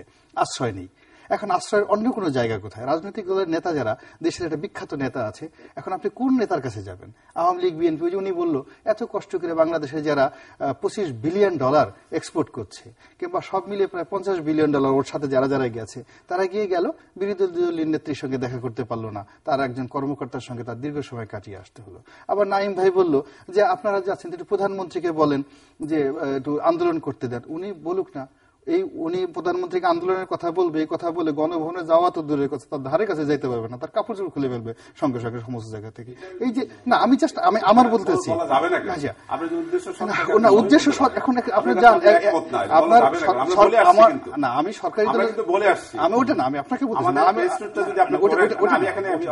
না আমি ডিস্টার্ব করছি, নরমালি আমরা বিতর্ক করতেছি না। আমার মূল ব্যাপার হলো যে আমি ব্যক্তিগতভাবে এই দলের একজন সংসদ সদস্য হিসেবে, প্রাক্তন সংসদ সদস্য, আমার পারিবারিকভাবে we are represented this party since 1954, ফলে সাথে আমার সম্পর্ক বাংলাদেশের যে কোনো লোকের সাথে সিনিয়র। তো আমি এখনো পর্যন্ত মনে করি না যে আমার এই সাহস হয়ে গেছে যে আমি জননেত্রী শেখ হাসিনাকে সাজেশন দিতে যাব যে আপনি বিএনপির কোন একটা লোককে আপনি আন্দোলন করার সুযোগ দেন। এবং আমার যেহেতু এই সুযোগটা নাই, বাংলাদেশের কোন ব্যবসায়ীটার এই সুযোগটা আছে, সাহসটা আছে, আমার জানা নাই, আসলাম সাহেবের হাতে জানা থাকতে পারে আর কি। তো এই আমি এটা বলতে চাই, আমাদের নৈতিক যে জায়গাটি, এই জায়গাটি ধীরে ধীরে হয়ে যাওয়ার পর মানুষের আশ্রয়ের জায়গা চলে গেছে, বিশ্বাসের জায়গা চলে গেছে, তাহলে আমরা কোথায় যাব বলেন? আমাদের যে মনোবেদনা দিনকে দিন আমরা বিষাক্ত থেকে বিষাক্ততা হয়ে যাচ্ছে। আমরা একটা কথা প্রায়শই বলি যে আন্দোলনটা যেটা হচ্ছে, এই আন্দোলনটা তো মানে জনগণকে সম্পৃক্ত করে নাই। এটা কিন্তু অন্যরকম দুইটা কারণের কথা বলি যে কেন এটা হচ্ছে। এক হলো আমাদের আর্থসামাজিক অবস্থা গত 20-22-23 বছরে, মানে আমি বলছি যে এরশাদের পতনের পরের সময়টাতে অনেক বেগবান, প্রচুর মানুষ এমন ভাবে মানে ইয়াং ওল্ড মানে অর্থনৈতিক কার্যক্রমে এত জড়িত যে আগের মতো বেকার লোক ওই আন্দোলন সংগ্রাম করার জন্য যেরকম পাওয়া যায় তখন কিন্তু ওইভাবে খুব একটা পাওয়াও যায় না। কর্মীরাও ব্যস্ত, তাদেরও নানান রকম কাজ থাকে। এইটা আজকে যদি আওয়ামী লীগও বিরোধী দলে থাকতো, এই ধরনের কর্মসূচি, যার জন্য বলেছি এই কর্মসূচিটা জনপ্রিয় হচ্ছে না, এই জন্যই যে এই কর্মসূচিটা বাস্তবায়ন অধিকাংশ নেতাকর্মীর পক্ষে করা ডিফিকাল্ট, কারণ তারা ব্যবসা বাণিজ্য করে, স্টেক আছে। অনেকে বলে না যে জামাতে ইসলামের ব্যান করলে নাকি তারা আন্ডারগ্রাউন্ড হবে, অসম্ভব। কারণ জামাতে ইসলামের প্রতিটি লোক ব্যবসা বাণিজ্য করে, ব্যবসা বাণিজ্য করা লোক আন্ডারগ্রাউন্ড হয় কিভাবে? অসম্ভব ব্যাপারে। কিছুদিনের জন্য আন্ডারগ্রাউন্ড হইতে পারে, সন্ত্রাসও করতে পারে। তো আমি যেটা বলছি যে আন্দোলন সংগ্রামের বৈশিষ্ট্যটা পরিবর্তন হওয়াটা কিছুটা আর্থসামাজিক কারণ আছে। দুই হচ্ছে যে আপনি কথাটা বলেছেন কিন্তু আরেকটা জায়গা বলেও মাত্রাটা বলেছেন, যে মাত্রাটা হয়তো পরিবর্তন হয়, মাত্রাটা হয়তো না। মানে আমাদের আসলে নিপীড়নের বা নিয়ন্ত্রণের যে ইয়েগুলি, ইনস্ট্রুমেন্টগুলি ব্যবহার হচ্ছে, এগুলি ক্রমাগত মানে ভয়ঙ্কর হচ্ছে। যার ফলে একদিকে আর্থসামাজিক কারণে আমার দায়কে এমনি আগ্রহ নাই, লাঠির পিঠা খাইতেও আমার দ্বিধা, তার উপরে এটা তো আর লাঠি পেটাতে নাই, এটা অনেক বড় হুমকি থাকে। এখন এই কারণে মানুষ ওই ধরনের আন্দোলন সংগ্রামে যায় না। যার জন্য আমি বলেছি যে এই দাবির প্রতি সমর্থন আছে কিন্তু ব্যাপক মানুষের, কিন্তু কর্মসূচি বা কৌশলটাতে এই মানুষজনকে পাওয়া যাচ্ছে না। এটা আমাদেরকে বুঝতে হবে। আমরা বিএনপিকে কেবল দোষারোপ করলে হবে না। আমরা একটু মনে করার চেষ্টা করি যে 75-এ বঙ্গবন্ধুকে নৃশংসভাবে হত্যা করার পর আওয়ামী লীগের অবস্থা কি হয়েছিল? আওয়ামী লীগ কিভাবে কর্মী পাইতো, নেতা থাকতো মাঠে ঘাটে? না, ইট ওয়াজ নট সো ইজি। ক্ষমতার বাইরে থাকলে, বিশেষ করে যখন ড্রামাটিক্যালি ক্ষমতার বাইরে থাকে, তখন এত সহজ হয় না। আওয়ামী লীগও ছিল না, আওয়ামী লীগেরও 21 বছর লেগেছে বাউন্স ব্যাক করতে। বিএনপিও কিন্তু একবার 9 বছর ক্ষমতার বাইরে ছিল এরশাদের শাসনামলে, খুবই দুর্বল, কিন্তু বাউন্স ব্যাক করেছে কিন্তু। সুতরাং আওয়ামী লীগ এবং বিএনপি উভয়ই বাউন্স ব্যাক করে দেখিয়েছে। এবারও আমি মনে করি এখনো যে কর্মসূচিটা সঠিক হয় নাই। আমার কাছে ব্যক্তিগতভাবে মনে হয় এখানে ইন্টেলিজেন্ট, ইনোভেটিভ অন্য কর্মসূচি দেওয়া যেত। এখন এটা তো আর আমি বলে লাভ নাই, যেহেতু আমি বিএনপির কেউ না, কিন্তু আমি ব্যক্তিগতভাবে একেবারেই নিশ্চিত যে এই কর্মসূচিটা ভুল কর্মসূচি। কিন্তু ভুল হলেও বিএনপির তো কর্মী সমর্থক ভোটার আছে 5ই জানুয়ারির নির্বাচনে যায় নাই, কিন্তু এরপরে যখন আবার উপজেলা নির্বাচনে গেল আবার তো ভোট পেতে শুরু করলো। এত মারামারি, এত কাটাকাটি, এত দৌড় ঝাঁপের উপরে থাকলো বিএনপি সমর্থক, তারপরেও ভোট পেতে সমস্যা হয়নি। তো এগুলি কিন্তু ইন্ডিকেটিভ অফ বিএনপির যে ব্যাপক সমর্থন। সুতরাং আমার ব্যক্তিগত মত হচ্ছে যে কর্মসূচি যদিও এটা বেখাপ্পা কর্মসূচি এবং আমি সমর্থন করি না এই কর্মসূচি, কিন্তু এটারও ইম্প্যাক্ট আছে। ইম্প্যাক্টটা কেমনে আছে আমরা তো দেখছি যে এই বিদেশি দূতরা, এই যে আমরা যখন আজকে এই অনুষ্ঠান করছি তখন খালেদা জিয়ার সাথে 8 জন গিয়ে দেখা করেন, 16টি দেশের প্রতিনিধিত্ব করেছেন 8 জনে। এটা কিন্তু একটা ইম্পর্টেন্ট, 8 জন বা 9 জন, হ্যাঁ। তো এই যে তারা করেছেন এটা কিন্তু ইন্ডিকেটিভ যে ইম্প্যাক্ট হচ্ছে। আমরা যে বলি যে আন্দোলনে কোনো ইম্প্যাক্ট হচ্ছে না, এটা না।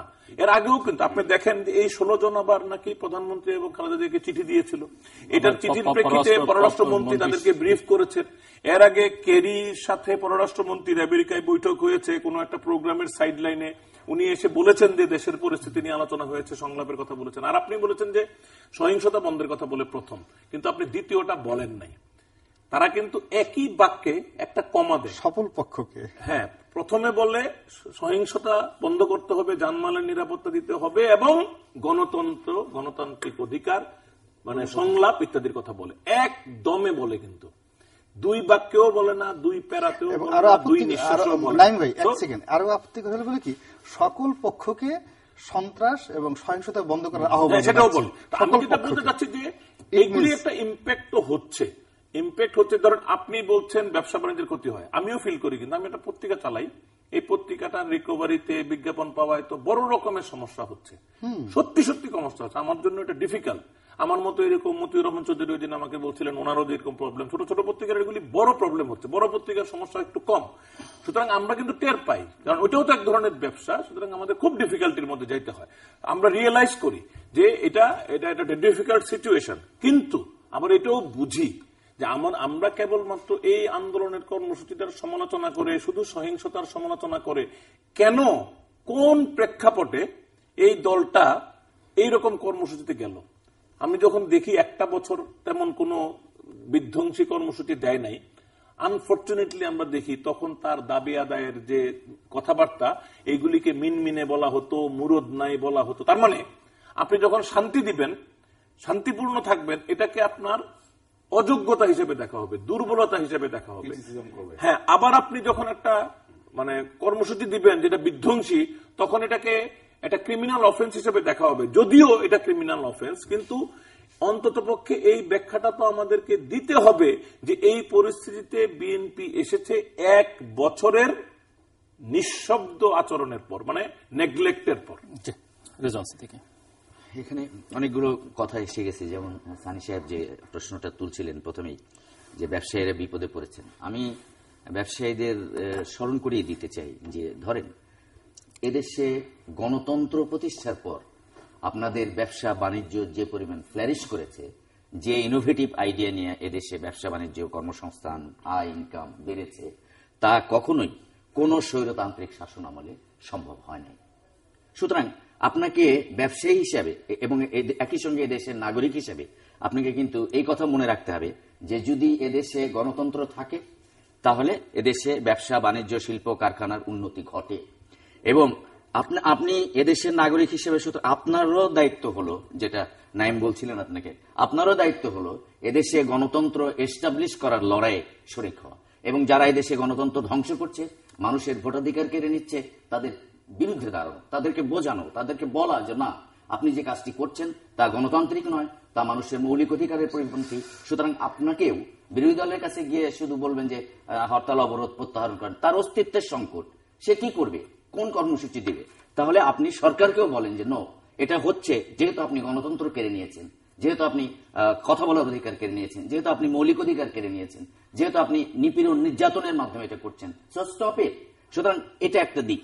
আরেকটা জিনিস, এতটা পারবে না রেজন ভাই, এত কঠিন দায়িত্ব দিয়ে না না এইগুলি আপনাদের কাছেই রাখেন। আচ্ছা ঠিক আছে, তাকে বলে না, তাকে বলে কমিউনিটি থেকে, মানে কমিউনিটি সমাজের লোক যেহেতু রিপ্রেজেন্ট করছেন এর এখানে, বাইরে না তো তারা, ওনাকে একা একা বলে কি যা লাভ? বললাম জাস্ট শুধু কমিউনিটির কমিউনিটির দায়িত্ব আছে, আমিও তার আপনি মধ্যে বলি। যেভাবে সুনির্দিষ্ট করে দিয়েছেন ওইভাবে পড়া ডিফিকাল্ট, কমিউনিটির পক্ষে। But it is expected. আমি যেটা বলতেছি সেটা হলো, যেমন ধরেন একটা কথা আমরা সবসময় বলি এই টক শো গুলোর মধ্যে এলে কি, মানুষ পুড়িয়ে মারা হচ্ছে, খুব খারাপ কাজ, পেট্রোল বোমা টোমা এগুলো খুব খারাপ কাজ, কিন্তু হিসেব করে যদি আপনি দেখেন তাহলে আপনি খালি বার্ন ইউনিটের কথা বলেন, আপনি পঙ্গু হাসপাতালের কথা বলেন না। এ পর্যন্ত বার্ন ইউনিটে যদি 50 জন মারা গিয়ে থাকে, 70 জন মারা গিয়েছে ক্রসফায়ারের নামে, অবৈধভাবে বিনা বিচারে হত্যাকাণ্ডের মাধ্যমে। আর পঙ্গু হাসপাতাল প্রতিদিন পঙ্গু করে দেওয়া হচ্ছে, বিরোধী দলের হোক কিংবা অপরিচিত, রাস্তা থেকে তুলে নিয়ে গিয়ে হাঁটুর উপরে গুলি করে দিয়ে ফেলে দেওয়া হচ্ছে রাস্তায় পঙ্গু হাসপাতালে। আপনি এখানকার কান্নার আর্তনাদ শুনছেন, পঙ্গু হাসপাতালে আর্তনাদ কিন্তু কেউ শুনছে না, সে কথা বলছে না। এটা কি, এটা প্রতিহিংসা না? এটা বিরোধী রাজনীতির উপর একটা নিষ্ঠুর নির্যাতন, নিপীড়ন, অত্যাচার নয়? এটা কি মানবিকতার নয়? এটা কি মানবাধিকার লঙ্ঘন নয়? সুতরাং আমাদের কিন্তু এই কথাটাও বলতে হবে যে এটা যদি এটা কেউ করে, যারা করছে পেট্রোল বোমা ভয়ঙ্কর কাজ, কঠিন শাস্তি দেন ধরে। আর যারা এই কাজটি করছে, যে পায়ে গুলি করে দিচ্ছে, বিনা বিচারে হত্যা করছে বিরোধী দলের নেতা কর্মীদের, তাদেরও তো বিচার চাইতে হবে। সেটাও চরমভাবে মানবাধিকার লঙ্ঘন। আপনি এই পর্যন্ত সরকারের প্রধানমন্ত্রী থেকে শুরু করে মন্ত্রীরা পর্যন্ত একটি লোক বিনা বিচারে হত্যাকাণ্ডের বিরুদ্ধে বলে নাই। কিন্তু ধরেন বিদেশি যাদের কথা আমরা বললাম, তারা কিন্তু অধিকাংশ ক্ষেত্রে এ কথা বলছে যে মানবাধিকার, সহিংসতা রোধ করতে হবে, মৌলিক অধিকার, মানবাধিকার, গণতন্ত্র দিতে হবে, এই কথাগুলো কিন্তু আসছে। কিন্তু আমরা যারা এখানে করছি, কথা বলছি, তারা কিন্তু এই সাইডটা আড়াল করে যাওয়ার চেষ্টা করছে। না, এটা আড়াল করতে পারবেন না। আপনি যখন একজন মানুষকে বিনা বিচারে হত্যা করেন, তখন ওই পরিবার, তার আত্মীয় স্বজন মিলে কতজন লোককে আপনি হত্যায় প্রলুব্ধ করেন বা হত্যায় উদ্বুদ্ধ করেন, যে আমি প্রতিশোধ নেবার জন্য আমার সন্তান হারিয়েছি, আমার ভাইকে হারিয়েছি, আমার স্বামীকে হারিয়েছি। সো একটি হত্যার মাধ্যমে আপনি শত শত প্রতিহিংসা পরায়ণ মানুষ তৈরি করছেন। তো এইটা তো সহজ নয়। আসলাম সানি, এখান থেকে বেরোবার উপায় কি? হ্যাঁ, বেরোবার উপায় আসলে এখানে বিজ্ঞজনরা আছেন, ওনারা এ ব্যাপারে বিশ্লেষণ করেন, রহিম ভাই আছেন, ওনারা অনেক অভিজ্ঞ। আমি শুধু মনে করি যে বেরোবার উপায় দরকার, আগে সবার আগে দেশকে স্থান দিতে হবে। এখন যেগুলি হচ্ছে এগুলি তো ক্ষমতার দ্বন্দ্ব, ক্ষমতা যাওয়ার দ্বন্দ্ব, ক্ষমতা থাকার দ্বন্দ্ব। দেশকে সবার আগে জানতে হবে। আর গণতান্ত্রিক যে মূল্যবোধ ইনস্টিটিউটগুলি আমরা পালাক্রমে কিন্তু দীর্ঘদিন যাবৎ নিজেরই ধ্বংস। আজকে যারা গণতান্ত্রিক আন্দোলন করছেন তারাও কিন্তু ধ্বংস করেছেন। আমরা দেখেছি আপনার কিভাবে নির্বাচন কমিশনকে, কিভাবে তত্ত্বাবধায়ক আসলো গত 111, এটা কিন্তু তারাই সৃষ্টি করেছিলেন, তারাই জটিল করেছিলেন। আমরা দেখেছি এক কোটির উপরে ভুয়া ভোট আমরা দেখেছি। তাহলে আজকে যে আমি গণতান্ত্রিক হয়ে গেলাম, আমার চরিত্রের মধ্যে যদি এটা প্রতিফলন আগে 20 বছর থাকতো, তাহলে কিন্তু আরো বেশি আজকের এই দাবিটা প্রতি অনেক বেশি সমর্থন থাকতো, অনেক বেশি কার্যকর থাকতো। আমরা যখনই বিপদে পড়ি আমরা সবাই ভালো মানুষ হয়ে যাই, সবাই ভালো কথা বলি। আমি যখন পাস ছিলাম, আমার কর্মকাণ্ড কি কোনো গণতান্ত্রিক ছিল কিনা, আমি গণতান্ত্রিক ইনস্টিটিউট করে নির্বাচন কমিশন আমার আজিজের মতো লোক দিয়ে আমি নষ্ট করছি কিনা, এটা কিন্তু আমরা কেউ স্বীকার করি না। আমি যদি এখনই বলি, আজকে দেখেন, আজকে যখন আমরা মাননীয় প্রধানমন্ত্রীর সাথে কথা বলি, ওনার সামনে কিন্তু 21শে আগস্ট বোমা হামলাকারীর চেহারাটা ওনার সামনে ভাসে।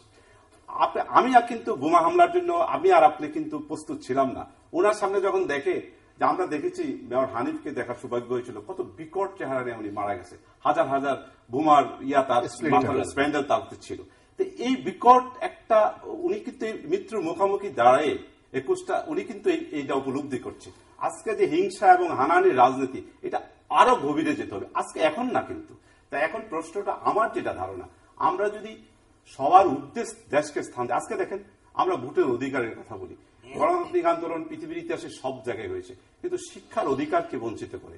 আপনি আমার যারা বাচ্চা আছে, মানুষের, কৃষকের তার অধিকারকে বঞ্চিত করে, অর্থনীতিকে গলা টিপে মেরে দেশকে একটা সমস্ত পৃথিবীর কাছে মানে একটা সন্ত্রাসী রাষ্ট্র, একটা মানে অগণতান্ত্রিক রাষ্ট্র হিসাবে পরিচিত করে তারপর আপনি যদি ক্ষমতায় আসেন, তাহলে আপনি তো আফগানিস্তান আর সোমালিয়ার মতো দেশের প্রধানমন্ত্রী হয় সুখ বুক করবেন না। হ্যাঁ, আমাদেরকে এইটার জন্য আমারও দায়িত্বটা আছে। মানুষ কিন্তু দেখবে যে আমি কতটুকু ছাড় দিলাম। হ্যাঁ, 1 বছর বিএনপি ছাড় দিয়েছে, আমি নাইমের কাছে একমত, ছাড় দিয়েছে, কিন্তু আজকে যেভাবে এই আন্দোলনটাকে আমরা শেষ করতে পারছি।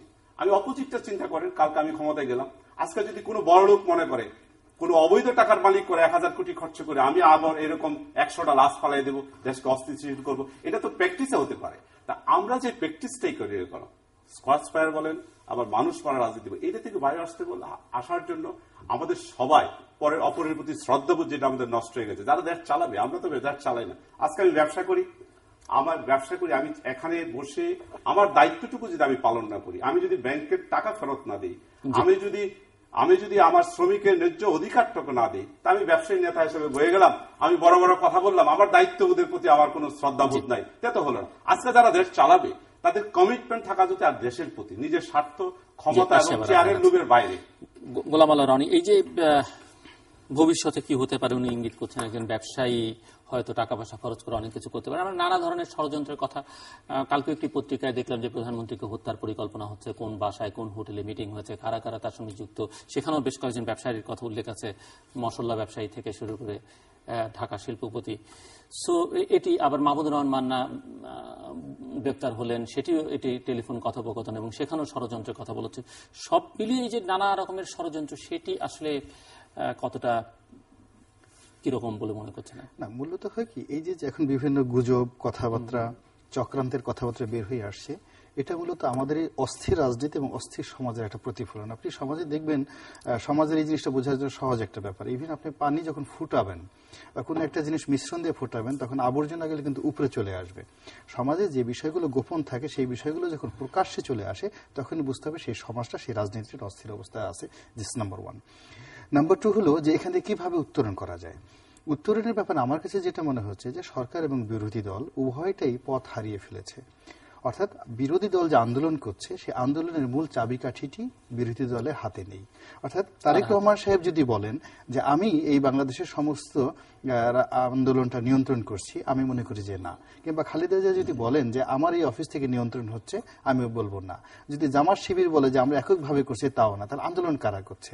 অর্থাৎ অজ্ঞাত জায়গা থেকে অনেকগুলো পক্ষ এই কেউ আন্দোলন করার চেষ্টা করছে, কেউ মিছিল করার চেষ্টা করছে, কোন রকম সংযোগ নেই। এটা বিচ্ছিন্ন অবস্থায় বিভিন্ন জনপদে বিভিন্নভাবে বিচ্ছিন্নভাবে কেউ সন্ত্রাস করছে, কেউ গুম করছে, কেউ হত্যাকাণ্ড ঘটাচ্ছে, কেউ নিজেরা মারামারি করছে। যেমনটা নাঈমুল ইসলাম খান বলছিলেন, সেরকম মনে করেন যে বিভিন্ন দেশ থেকে বিভিন্ন কারোর সঙ্গে যোগাযোগ,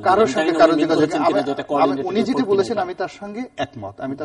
এভাবেই হচ্ছে কোন উইদাউট কোঅর্ডিনেশন, এবং এটা আগামী দিনগুলোতে এইভাবে চললে আরো ভয়াবহ আকার ধারণ করবে। আচ্ছা, আমি একমত যে এটা কিছুটা বিচ্ছিন্ন হচ্ছে, তারপরে একটা পার্ট আছে কোঅর্ডিনেটেড, আবার কোঅর্ডিনেশনের বাইরেও বিচ্ছিন্ন হচ্ছে। আমার ধারণা না, কোঅর্ডিনেশন যেটা হচ্ছে, অর্থাৎ আমরা যেটা বিবৃতি পাচ্ছি, হরতাল হচ্ছে, অবরোধ হচ্ছে, যেটা আওয়ামী লীগ মানে বিএনপির পক্ষ থেকে স্বীকার করা হচ্ছে, ইটস ওকে। নাম্বার 1। নাম্বার 2 হলো এই আন্দোলন দমন করার জন্য যে কোঅর্ডিনেশনটা দরকার সরকারের পক্ষ থেকে, সেই ক্ষেত্রে আমি মনে করছি সেখানে কোঅর্ডিনেশনটা প্রপারলি হচ্ছে না। যেমন দেখা গেল হঠাৎ করে একটা জায়গাতে একটা বাস পুড়ে গেল, কিংবা হঠাৎ করে দেখা গেল হাতির ঝিলে 20টা গাড়ি ভাঙচুর হয়ে গেল। তো ওই মুহূর্তে ওই এলাকার পুলিশের জন্য একটা ব্যবস্থা মানে ম্যান্ডেটরি হয়ে যায় যে এই কাজ কারা করলে তুমি তাড়াতাড়ি ধরো। তখন তার চাকরি বাঁচানোর জন্য সে করে কি খুব দ্রুততার সঙ্গে অনেকগুলো আসামিকে ধরে ফেলে, এবং ওই আসামির মধ্যে কয়জন যে শিবির, কয়জন যে বিএনপির লোক আর কয়জন যে আওয়ামী লীগের লোক, সেটা তার আসলে খেয়াল করার সময় থাকে না। ফলে কি হচ্ছে যে ওখানে বেশিরভাগ ক্ষেত্রেই দেখা গেছে যে যারা অপকর্মটি করেছে তারা ধরা পড়েনি, আর যারা ধরা পড়েছে তারা নিরীহ ব্যক্তি, এবং এই নিরীহ ব্যক্তির মধ্যে আওয়ামী লীগের লোকজনও আছে। ফলে এই যে গ্রেপ্তার বরণ করেছে তার বিরাট অংশ কিন্তু আওয়ামী লীগের লোকজন সাপারার হয়েছে। এই নিয়ে কিন্তু দলের অভ্যন্তরীণভাবে তারা কিন্তু সাপারার। এবং এখন এই যে 2 মাসের যে আন্দোলনের ফলে আমাদের যে সরকারের পক্ষ থেকে, আমাদের সরকারের মধ্যেও কিন্তু দেখা যাচ্ছে যে আমরা বিরক্ত হয়ে পড়েছি। আমাদের যেমন দেখা গেল ছাত্রলীগের সেক্রেটারি, আজকে ফেসবুকে দেখলাম, তিনি বললেন অনেক নেতাদেরকে নাম মেনশন করে, আমি এখানে নাম মেনশন করব না, যে তারা কোনো নাম সর্বস্ব প্রতিষ্ঠানে যাচ্ছেন। আমাদের এত সুন্দর সুন্দর সাংগঠনিক কমিটি থাকা সত্ত্বেও, অর্গানাইজেশন থাকা সত্ত্বেও আপনি তাদেরকে ব্যানারে না গিয়ে নাম সর্বস্ব পার্টিতে গিয়ে বিভিন্ন রকম বক্তৃতা বিবৃতি দিয়ে দলকে বিভ্রান্ত করতেছেন। এই ব্যাপার নিয়ে কিন্তু ছাত্রলীগ পক্ষ থেকে সেখানে প্রতিবাদ জানানো হয়েছে। অন্যদিকে মাননীয় প্রধানমন্ত্রীও কিন্তু তার দলের অনেক নেতাকে বলেছেন যে তোমরা আর ফালতু কথা বলবো না, কারণ তোমাদের ফালতু কথার জন্য কিন্তু আমাদেরকে অনেক দুর্ভোগের শিকার হচ্ছে। তো এই যে দেখেন যে তাদের মধ্যেও কিন্তু টোটাল বিষয়টা নিয়ে অসন্তোষ আছে, এবং একই সঙ্গে মাননীয় মাননীয় প্রধানমন্ত্রী যে কথাটা বলছেন বিরোধী দলের নেত্রীকে লক্ষ্য করে যে উনি আমাকে হত্যা না করে ছাড়বেন না, এবং এই কথাটা যেদিন বললেন ইত্তেফাকে কিন্তু ঠিক একই নিউজ আসছে যে তাকে হত্যা করার জন্য এক মহিলা যাকে বলে আত্মঘাতী মহিলাদের ভাড়া করা হয়েছে, মন্ত্রিসভার বৈঠকে আলোচনা করেছেন। ফলে আপনি চিন্তা করেন এখন এই যে নিউজ হলো বা এই যে কথাবার্তা হলো, এই সার্বিকভাবে কিন্তু আমরা খুব একটা অশনি সংকেতের মধ্যে আছি, এটা ভালো সময় যাচ্ছে না। এটা যেমন ধরেন এই যে আমরা আজকে এতক্ষণ ধরে একটা আলোচনা করছি যে দেশের অবস্থা কি, হরতাল অবরোধ ইত্যাদির মাধ্যমে নানান ক্ষতি হয়েছে, কিন্তু আমি যখন এখানে আসি তার একটু আগেই একটা নিউজ পোর্টালে আমি দেখে এলাম, নাসিম সাহেব বলছেন যে সারা দেশে হরতাল অবরোধ কিছু হচ্ছে না, সবকিছু খুব স্বাভাবিক স্মুথ চলছে। যদি তাই চলে তাহলে সমস্যা তো নাই, সবকিছু খুব স্বাভাবিক চলছে, কোথাও হরতাল অবরোধ কিছু হচ্ছে না, তাহলে এই আলোচনারও দরকার করে না, ওনাদের এত উদ্বেগেরও দরকার করে না, আমাদের এত কথার দরকার করে কথা। সেটা তো সমস্যা আপনার আছে, কিন্তু কিছুই তো হচ্ছে না নাসিম সাহেবের বাসায়। তার নাসিম সাহেবের সাথে আমাদের যোগাযোগ করা উচিত।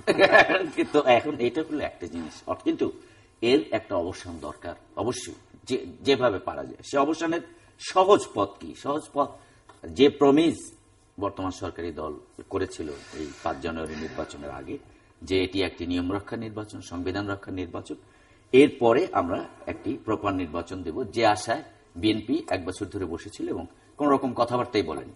এবং এরপর এই বার্ষিকী পালন করতে গিয়ে ওনারা গণতন্ত্র রক্ষা বার্ষিকী, এরা গণতন্ত্র হত্যা বার্ষিকী, এটা পালন করতে গিয়ে দেখা গেল যে গণতন্ত্রের যেটুকু চিন্তা ভাবনা করা হচ্ছিল ওটুকু মুছে দেওয়া হলো। সভা করতে পারবে না, কোথাও যেতে পারবে না, ঘরের মধ্যে আটকিয়ে দেওয়া হবে, সব করা হলো। তাহলে কি সমাধান? কি সমাধান হলো যে সবার কাছে গ্রহণযোগ্য একটি কর্তৃপক্ষের মাধ্যমে অবিলম্বে একটি নতুন নির্বাচন দিন, যে নির্বাচনের মধ্য দিয়ে গণতন্ত্রও ফিরে আসতে পারে, এই ইম্পাসে এটারও অবসান করতে পারে। কেবল তাহলে এর সমাধান বের করা সম্ভব। আদারওয়াইজ এই যে অবস্থা, এই অবস্থা অনেক বেশি দীর্ঘস্থায়ী হবে, যার পরিণতি বাংলাদেশের জন্য ভালো হবে না। আমার মনে হয় যে বিএনপির যে কর্মসূচি এখন চলছে, 20 দলের যে কর্মসূচি, এই কর্মসূচি তারা যদি, এটা আমরা পছন্দ করি আর না করি, কিন্তু তারা যদি এইরকম পরিস্থিতি দীর্ঘদিন রাখতে পারে, সে আরো 2-3 মাস কন্টিনিউ করতে পারে, তাহলে এটা ইটসেলফ এক ধরনের কোট আনকোট সাফল্য আনবে ওদের জন্য। এই জন্য যে সরকারের উপর তখন বহুমাত্রিক চাপ আন্তর্জাতিক লেভেল থেকে এবং ভেতরেরও নানান রকম প্রতিষ্ঠান থেকে একটা চাপ তৈরি হবে। আমার অনুষ্ঠানে একজন ঢাকা বিশ্ববিদ্যালয়ের একজন শিক্ষক বলছিলেন যে এই অবস্থা জুন মাস পর্যন্ত চলবে এবং তারপরে বিএনপি আস্তে আস্তে স্তিমিত হয়ে যাবে, আবার বিরতি দিহত করবে এবং 2019 সাল পর্যন্ত এই সরকারি ক্ষমতা থাকবে এবং বিএনপি এরকমই করতে থাকবে। হ্যাঁ, যদি বিএনপি এইরকম করতে পারে, তার ভাষায় আপনি মনে করছেন সেটি সাফল্য? সেটা আমি কোট আনকোট সাফল্য। বিএনপি সাফল্য মানে আমি তো একটা স্থিতিশীল শান্তিপূর্ণ দেশ, যে স্বপ্ন আওয়ামী লীগ দেখিয়েছে $50 বিলিয়ন এক্সপোর্ট, 50 বিলিয়ন এক্সপোর্ট তো আর এইভাবে থাকলে হবে না, এটা কমবে। সো আমি ওই অর্থে বলছি সাফল্য দেখাতে পারবেন না, কিন্তু হয়তো সরকারে থাকতে পারবেন, কিন্তু সেটাও হয়তো।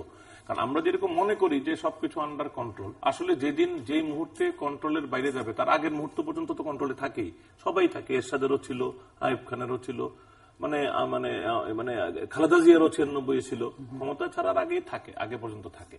সুতরাং আমার যেটা মনে হয় যে এইগুলির একটা পরিবর্তন হওয়া দরকার। আমাদের মানে মানে আমাদেরকে রাষ্ট্রের ভালো, জনগণের ভালো। তো এই জায়গাটাতে যেহেতু একজন ব্যবসায়ী প্রতিনিধি আছেন, আমি বলি যে ব্যবসায়ীদের মধ্যেও আছে, ভাগাভাগি আছে, কিন্তু বাংলাদেশে এখন যদি আমরা আওয়ামী লীগ বিএনপির দাবি এবং তার বিরোধিতা এটা দিয়ে সমাধানটা খুঁজি, আমি এটা দীর্ঘদিন ধরে বলে আসছি যে এটার মধ্যে যেহেতু ইগো জড়িত হয়ে গেছে দুই দলের, এটা দিয়ে সমাধানটা করা ডিফিকাল্ট। তো সবসময় নিয়মই হলো সমস্যাটারে আর একটু বৃহত্তর জায়গায় নিয়ে যেতে হবে। তাহলে কি হয়, ওই ইরিটেশন গুলি থাকে না, তখন আর কেবলমাত্র তত্ত্বাবধায়ক সরকার নিয়ে আলোচনা না। যেহেতু কেবলই তত্ত্বাবধায়ক সরকার, বিএনপি কিন্তু তত্ত্বাবধায়ক সরকারের অধীনে নির্বাচন চাওয়ার কোনো অধিকার নেই।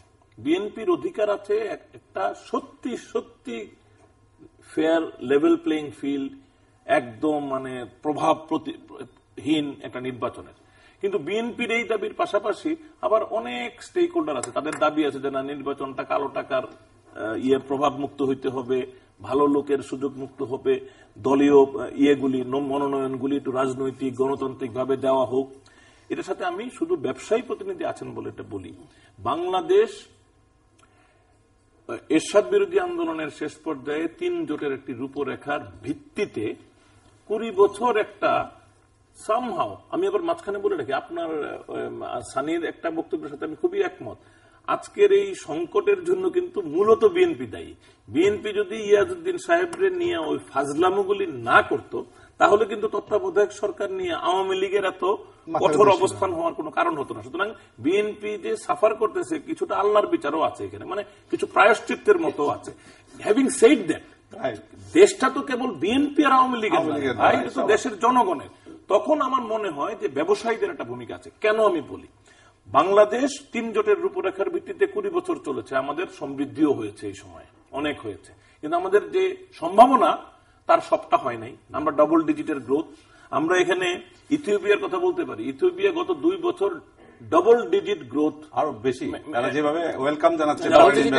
তো ইথিওপিয়া যদি পারে, বাংলাদেশ ডবল ডিজিট তো সহজে পারার কথা, বাংলাদেশ অনেক এগোনো। তো সেই ক্ষেত্রে আমার মনে হয় ব্যবসায়ীরা একটা উদ্যোগ নিতে পারে, আরো লার্জার রোল নিতে পারে। ব্যবসায়ীরা শাই আউট করলে হবে না, কারণ এই ব্যবসায়ীরাই বাংলাদেশের অর্থনীতির প্রাণ। যেমন প্রাণ আমার শ্রমিক এবং কৃষকরা কৃষিতে, এবং বিদেশে বা দেশে কাজ করে আমার শ্রমিকরা আমাদের অর্থনীতির জন্য মূলত শক্তি যোগান দিচ্ছে। তো ব্যবসায়ীরা যদি একটা ভূমিকা নেয়, আমি মনে করি আপনি যেটা বলছেন যে ইয়ের বাইরে গিয়ে, দলীয় পরিচয়ের বাইরে গিয়ে, দরকার হলে আপনাদের যারা যারা দলীয় সম্পৃক্ততা আত্মীয়তা আছে তারা আপাতত অফ থাকলেন, যদি মিলিতভাবে একটা দাবি তোলা যায় যে আমরা বিএনপির দাবির জন্য না, আওয়ামী লীগের বিরোধিতার জন্য না, আমরা আরো লার্জার একটা সলিউশন চাই। বাংলাদেশকে আগামী 20-30 বছরের জন্য একটা অর্থনৈতিক ভাবে মানে উজ্জ্বলতর দিকে যাবে, সেই রকম সম্ভাবনা তৈরি করতে আমাদের আরো কি কি দরকার, গণতান্ত্রিক ইনস্টিটিউশনগুলির শক্তিশালীকরণের জন্য কি দরকার, এরকম একটা লার্জার ক্যানভাসে যদি একটা আলোচনার সূত্রপাত করা যায় জাতীয় ভিত্তিতে, আমার মনে হয় এটার ভেতরে বিএনপি আওয়ামী লীগের সমস্যাটাও চলে আসবে, সমাধান হবে। কারোর ইগোর কনফ্লিক্টের যোগ করতে চাই আপনাকে দিচ্ছে 1 মিনিট আসবো, 1 মিনিট আপনাকে দিচ্ছি। আজকে 90-এর দশকে যখন আন্দোলন হতো, আমাদের অর্থনীতির 80% নিয়ন্ত্রণ ছিল সরকার, 20% ছিল প্রাইভেট সেক্টর। আজকে 77.2% প্রাইভেট সেক্টর। আজকে যে অবরোধ হচ্ছে, এটার কিন্তু সরকার মাত্র 22%, 23%। সরকার কিন্তু তার রাষ্ট্রযন্ত্র অবরোধের মধ্যেও চালাচ্ছে। আর বেসরকারি পর্যায়ে যে 77% অর্থনীতি আমরা বেসরকারি পর্যায়ে আছে, তারা কিন্তু অবরোধের সবচেয়ে বড়। সরকার কিন্তু বেসরকারি ব্যবসারও যদি ক্ষতি হয়, এটা নৈতিক দায়িত্ব সরকারের নিতে হবে। সরকার, আমি মনে করি, আমার মনে হয় যে আসলে আমরা যদি খালি নির্বাচন দিয়ে দিই, এটা খুব এই সমস্যা আমাদের দীর্ঘমেয়াদী সমস্যার সমাধান হবে। আমি তাই বললাম, এটাই বললেন, আপনার সাথে আমি একমত। নির্বাচন দেওয়ার জন্য আমাকে যেটা বললেন যে লং টাইম প্ল্যান থাকা দরকার, আগে 20-30 বছরের একটা আগে দরকার ইনস্টিটিউট, যে নির্বাচন কমিশন যারা রুল করবে, এই ইনস্টিটিউশনগুলি শক্তিশালী করা, তারা কিভাবে প্লে করবে, তারা কিভাবে। আজকে দেখেন শ্রীলঙ্কা, আমরা কিন্তু শ্রীলঙ্কার প্রেসিডেন্টকে অনেক ক্ষমতাশীল মনে করতাম কিছুদিন আগেও, কিন্তু যখন নির্বাচন হলো তার কিন্তু ওই জায়গায় কোনো ছিল না। আমার কাছে মনে হচ্ছে যে এই মুহূর্তে বিরোধী দলকে বুঝতে হবে যে আমরা 2 মাস আন্দোলন করলাম, সরকারকে আমরা কিছুই করতে পারিনি, অর্থাৎ আওয়ামী লীগের একটা অস্তিত্ব আছে, শক্তি আছে। আবার একইভাবে সরকারকে মনে করতে হবে যে 2 মাসের মধ্যে নির্যাতন জুলুম আমাদের যা করার সর্বোচ্চ আমরা করেছি, কিন্তু এই দলটিকে আমরা কিছুই করতে পারিনি, সেই দলটা দলের জায়গাতেই আছি। অর্থাৎ দুটো দল যদি একে অপরের অস্তিত্বকে স্বীকার করে নেয়, তাহলে তারা পরস্পরকে শ্রদ্ধা করতে পারবে। আর যখন পরস্পরকে শ্রদ্ধা করতে পারবে, তখন যে এটা লেভেল প্লেয়িং ফিল্ড বলি আমরা, সেটি চলে আসবে। তখন আলোচনা বলেন, সমঝোতা বলেন, সেটা করার সময় কিন্তু আমরা যদি একে অপরকে তাচ্ছিল্য করি, একে অপরকে খুব বেশি বড় মনে করি বা ছোট মনে করি, এখন এছাড়া একজন আরেকজনের পতন ছাড়া এই সমস্যার সমাধান হবে না। আপনি ওই জায়গায় যেতে না পারেন, তাহলে একজনের পতন হয়ে গেলে আরেকজন মোটামুটি দীর্ঘকালের জন্য নিশ্চিন্ত থাকবেন আপনি মনে করেন? মনে করেন এটি ভার্চুয়ালি একেবারে একটা অসম্ভব কথা, যে একটা পার্টকে যদি আমরা নির্মূল করে দিতে পারি, শেষ করে দিতে পারি, তাহলে সমস্যার সমাধান একেবারেই একেবারে অসম্ভব। সুতরাং এটা পথ নয়, নির্মূল কোন পথ নয়। নির্মূল করবেন আপনি রক্তবীজ, শতগুণ বেড়ে এই আন্দোলন তৈরি হবে। সুতরাং যা করতে হবে সেটা হলো গণতন্ত্রের প্রতি শ্রদ্ধাশীল হতে হবে, পরস্পরের প্রতি শ্রদ্ধাশীল হতে হবে, গণতন্ত্র মানতে হবে। আজকে যা দেশে, সেটা গণতন্ত্র নয়, গণতন্ত্রের গও নাই, এখানে মানবাধিকার নাই, এখানে মৌলিক অধিকার নাই, এখানে কথা বলার অধিকার নাই, এখানে সমাবেশ করার অধিকার নাই, এখানে সংবাদপত্রের মিডিয়ার স্বাধীনতার অনেক আছে, কষ্ট। সুতরাং এই অবস্থা থেকে মাথা থেকে একমত না, সেদিন দেখলাম মাথা থেকে দূর করে ওকে যা হয়েছে হয়েছে, ফরগেট ইট। এটা ঝেড়ে দেশের কল্যাণে, মানুষের কল্যাণে, দেশের ভবিষ্যতের জন্য, ভবিষ্যৎ বংশধরের জন্য আসেন, বসেন, একটা সমাধান নিজেরাও বের করেন। যে আমার একটা কথা আমরা বলি যে সানি আরেকটা গুরুত্বপূর্ণ কথা বলেছেন, আমি একটু এটাকে শক্তিশালী করার জন্য আমিও সাপোর্ট দিয়ে বলি, আমাদের কিন্তু 21শে আগস্টের ঘটনাটা আমাদের রাজনীতির জীবনে একটা গুরুত্বপূর্ণ অধ্যায়। এটার কিন্তু একটা সুরাহা করা দরকার।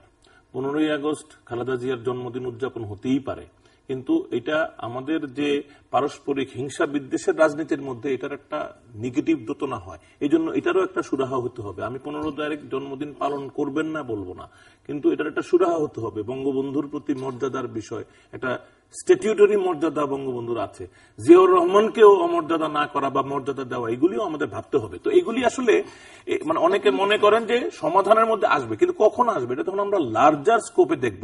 কিন্তু আমি যখন শুধু এখন বঙ্গবন্ধু নিয়ে কথা বললে বিএনপিকে পাবো না, জিয়াউর রহমান নিয়ে কথা বললে আওয়ামী লীগকে পাবো না, এভাবে হবে না। এই জন্য লার্জার ফ্রেমে আসতে হবে এবং ব্যবসায়ীদেরকে একটা বড় উদ্যোগ নিতে হবে, কারণ অন্য গ্রুপগুলো পলিউটেড হয়ে গেছে বেশি নানানভাবে। ব্যবসায়ীদের মধ্যে এখনো একটা বড় অংশ আছে যারা চাইলে নৈতিকভাবে উভয় পক্ষের উপর একটা ইনফ্লুয়েন্স আনতে পারে। দর্শক, অনুষ্ঠানের শেষ প্রান্তে তৃতীয়মত সম্পর্কে আপনারা লিখতে পারেন ডাক, ইমেল, SMS এর মাধ্যমে, ইন্টারনেট, আমাদের অফিসিয়াল ওয়েবসাইট অথবা সোশ্যাল নেটওয়ার্কের যে পেজ রয়েছে সেই পেজে আপনাদের মতামত রাখতে পারেন। আর আপনাদের মতামতই আমাদের অনুষ্ঠান তৃতীয়মাত্রা আপনি দেখতে পাবেন প্রতি বৃহস্পতিবার এবং শুক্রবার বাংলাদেশ মারা 2টো, বুধবার দুপুর 11:30 এবং শুক্রবার দুপুর 1:05 মিনিটের একবার আমন্ত্রণ রইল। মিস্টার এইস আসলাম সানি, ডক্টর রেজওয়ান সিদ্দিকী, মিস্টার নাইম ইসলাম খান এবং মিস্টার মোহাম্মদ গোলাম মাওলা রনি, অসংখ্য ধন্যবাদ আপনার চারজনকেই। দর্শক, কথা বলছিলেন আমার 4 অতিথি, নানান মত এবং সব মিলিয়ে এক জায়গায় যেটি এসছে সেটি হচ্ছে যে সমস্যার মধ্যে দিয়ে বাংলাদেশ যাচ্ছে, সেটি কবে শেষ হবে, কবে এখান থেকে মানুষ একটা স্বস্তির নিঃশ্বাস ফেলতে পারবে, সেটি ওনারা নিশ্চিত হতে পারেননি, কেউ ইন্ডিভিজুয়ালি পারেননি এবং একসঙ্গেও পারেননি।